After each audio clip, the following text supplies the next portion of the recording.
gonna plug this block heater in while we are cleaning the snow off. I gotta get a broom or something.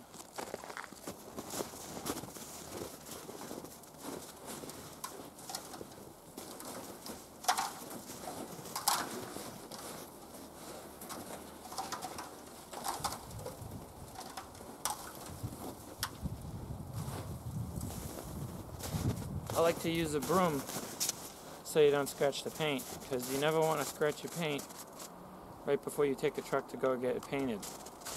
Makes sense, right? Nope.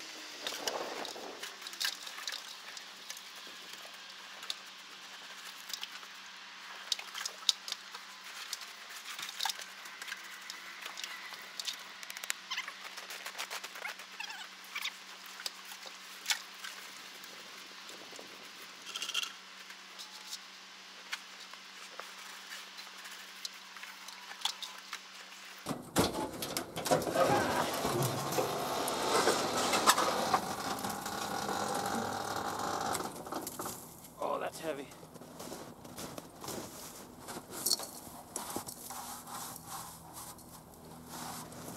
Just try to get some of the weight off here quick. That way we don't hurt the hinges.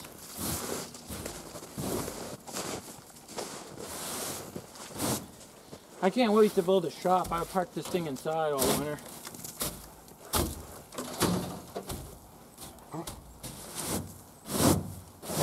Stop it.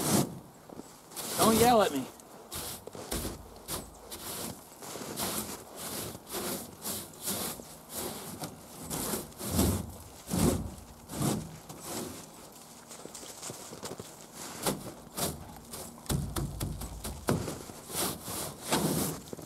This is an all aluminum hood, so you gotta be careful not to, you know, it'll dent easy. It's amazing it stayed in good shape. See, I don't even like doing that.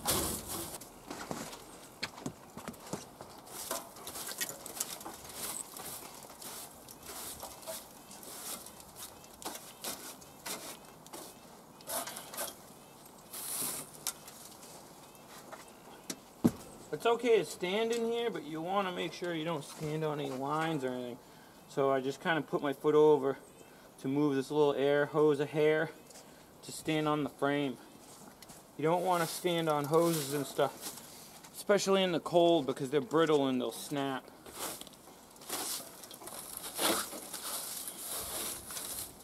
I did get a new visor. This one's kind of thin. Hey, stop it! Why are you so rude, man? Can't you see I'm trying to make a video? Jeez.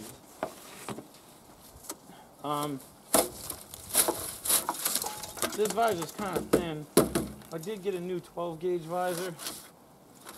This one's nice and big though. I might save this one in case I don't like the outcome of the other one. But I'm gonna have them do the work. I'm not gonna mess with it. Because I don't have a heated shop and there's no sense in messing with anything. I'll just pay the professionals to deal with it. Boy, this snow really builds up a crust. You know, I should have got out here right away with a backpack blower the day after it snowed. Okay, so this truck, last time I used it, the heater thing sprung a leak, dumped all the coolant on the ground, and I did notice that the coolant that it dumped was conventional green. Because this truck sat for many years in my yard while I was figuring out what to do with it. You know, since I had bought it, I had never done anything with the coolant.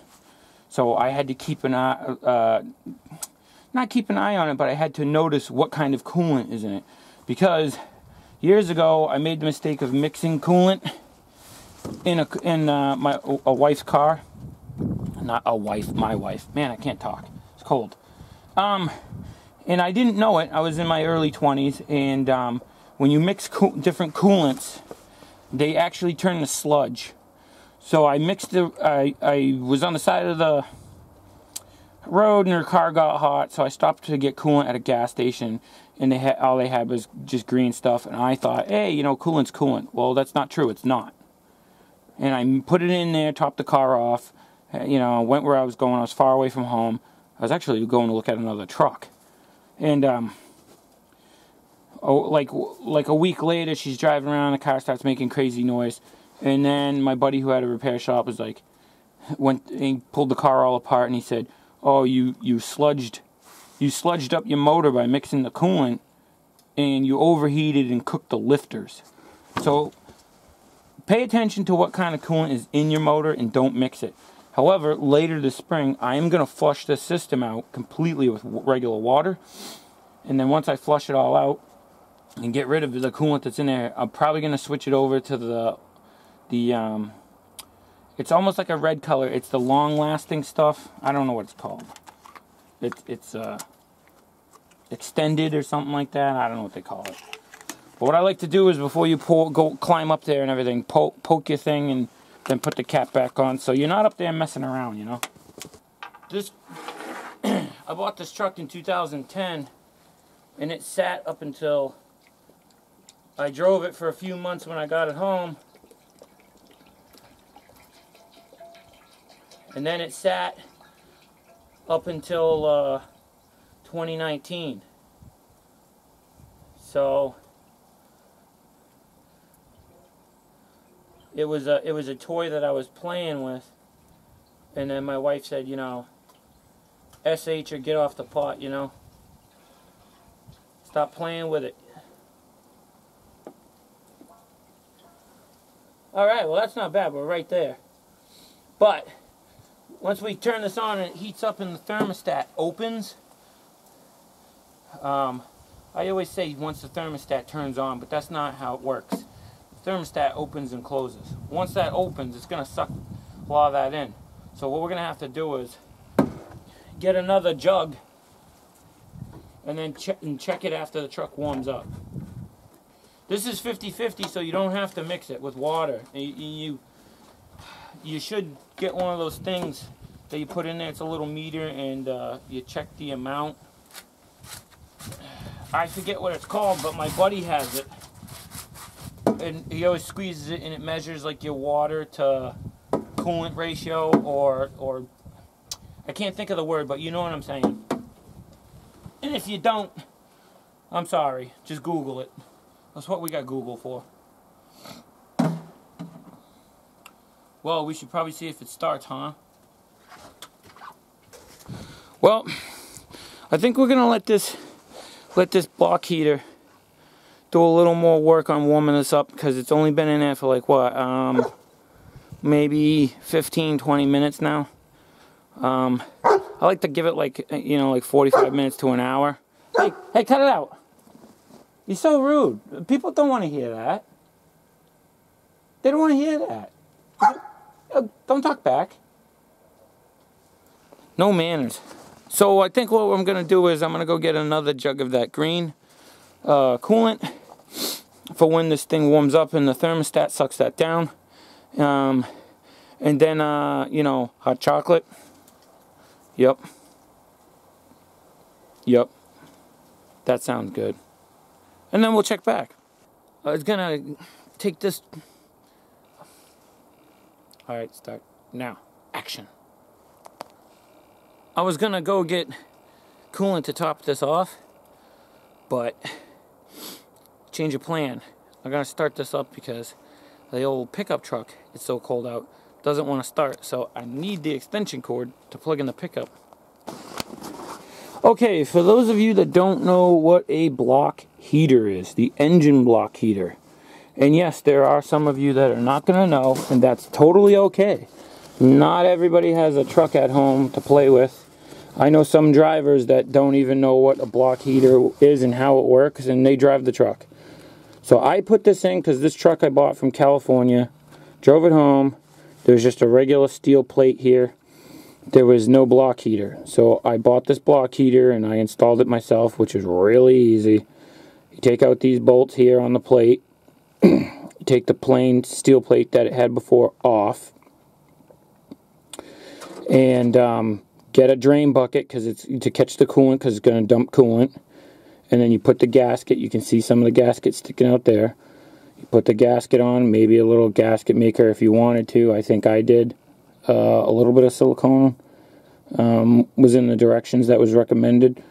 And then you bolt this plate on, and you can screw this in after.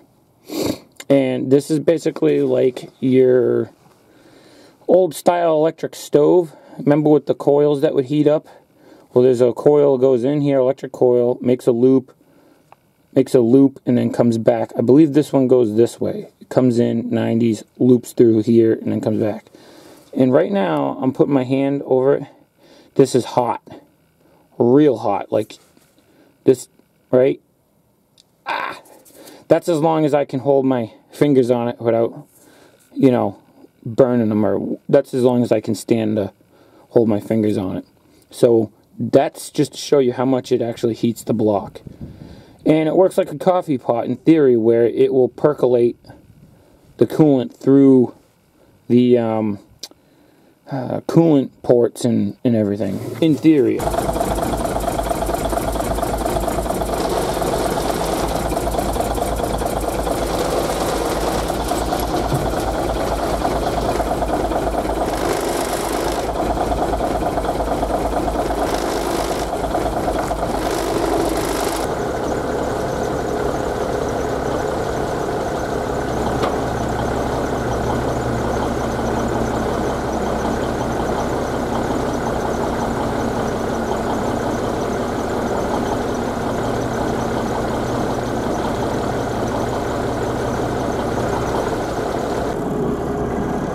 Alright, he's still playing with the ball.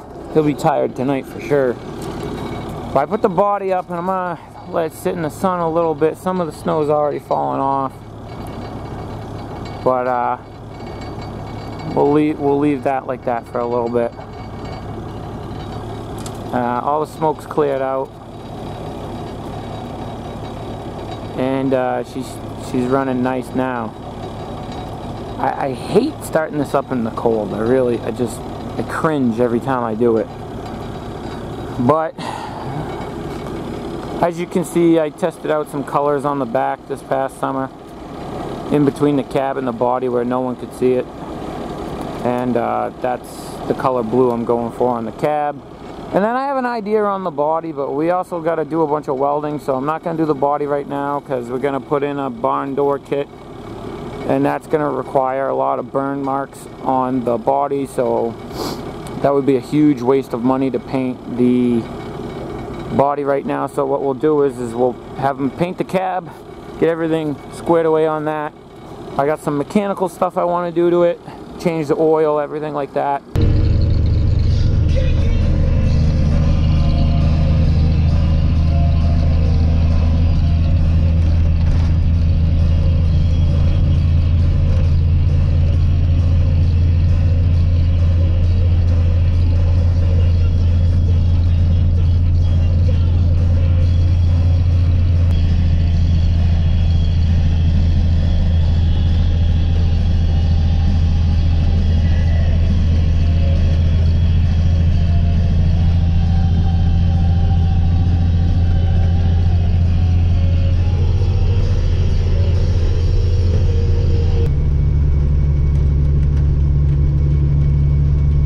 Saturday morning though, so there's not a lot of traffic.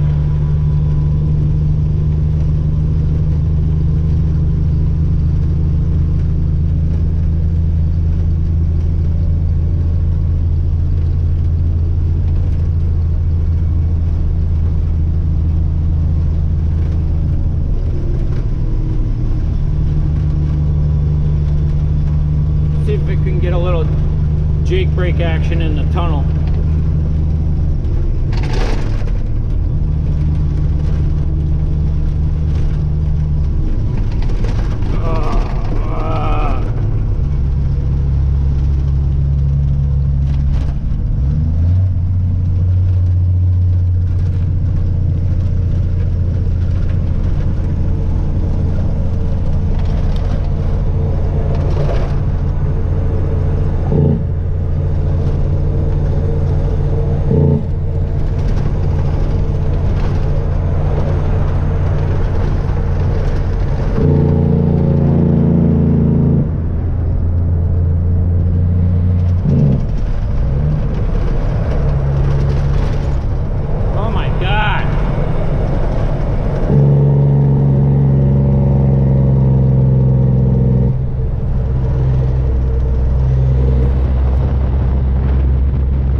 man.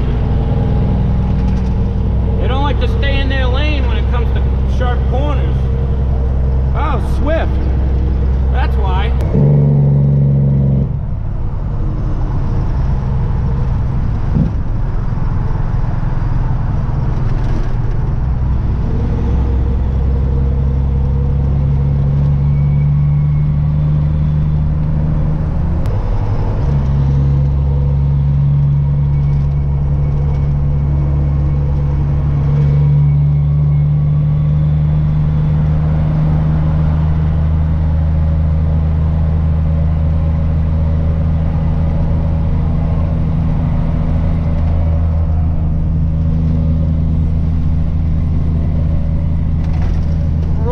It's a little cold out.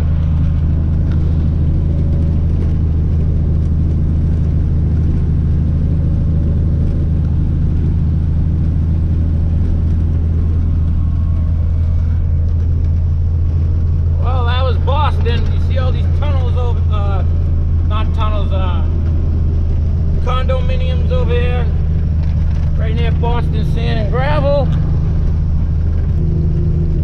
All the cranes and stuff. The Hood Milk Factory used to be over here. You can see the, well, you probably can't, but I can.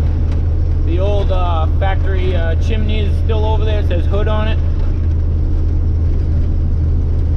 When I was a kid going to my grandmother's house, that's what we used to look for all the time. Alright, well, I gotta get with the GPS. So that was Boston. I'll check in later. Pretty good tune. Lonesome Loser.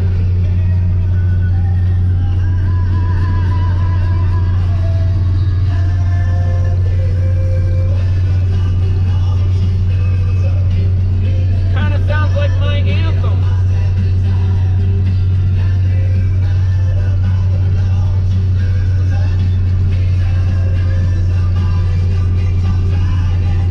He's a loser, but he still keeps on trying.